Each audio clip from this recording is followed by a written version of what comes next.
जिनके ऊपर सीधी निगाह सुप्रीम कोर्ट की है कि सुप्रीम कोर्ट के आदेश है कि इन जंगलों के अंदर एक भी पेड़ कटेगा तो सुप्रीम कोर्ट की परमिशन ली जाएगी, ट्री ऑफिसर की परमिशन ली जाएगी।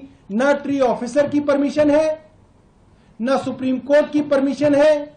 डीडीए को मालूम है, चीफ इंजीनियर को मालूम है, फॉरेस्ट डिपार्टमेंट को मालूम है, एलजी को मालूम है, और एलजी के आदेश पे ये पेड़ काटे गए। मैं एलजी साहब को निमंत्रण दे रहा हूं, आइए एलजी साहब, जगह भी आपकी, समय भी आपका, तारीख भी आपकी, आइए मीडिया के सामने, मैं आपको चुनौती दे रहा हूं, आप आइए बहस कीजिए, छुपिए मत।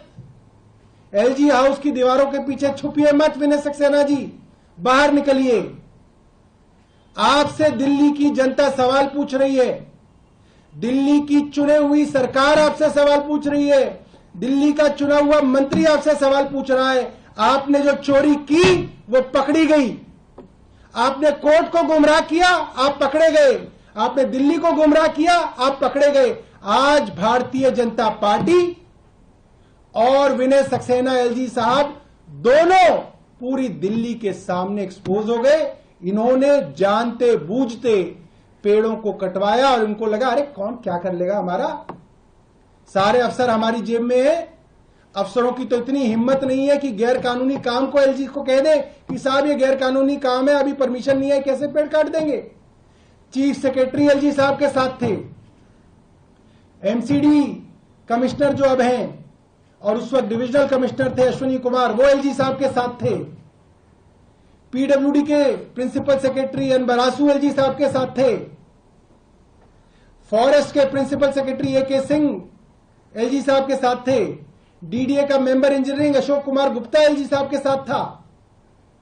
फॉरेस्ट डिपार्टमेंट के additional principal chief conservator of forest, मुख्य संरक्षक जंगलों के, वहां उनके साथ थे। दर्जनों के तादाद के अंदर दिल्ली की टॉप ब्यूरोक्रेसी एलजी साहब के साथ थी और किसी की हिम्मत नहीं थी कि वो एलजी साहब को कह दे कि गैर कानूनी ढंग से पेड़ नहीं कटेंगे। जब ये हालत है तो क्या होगा दिल्ली का? दिल्ली की तो दुश्मन भारतीय जनता पार्टी है, एक एक करके पेड़ काट रही है और दिल्ली के सबसे बड़े दुश्मन एलजी साहब हैं। गैर कानूनी ढंग से दिल्ली के जो फेफड़े कहे जाते हैं रिज, वहां पे पेड़ कटवा रहे, चोरी छुपे पेड़ कटवा रहे, अफसरों पे दबाव डाल के पेड़ कटवा रहे, सुप्रीम कोर्ट को धोखा देके पेड़ कटवा रहे।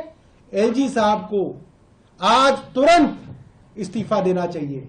एलजी साहब को आज इस्तीफा देना चाहिए क्योंकि वो पूरी दिल्ली के सामने एक्सपोज हो गए, उनकी चोरी पकड़ी गई। बहुत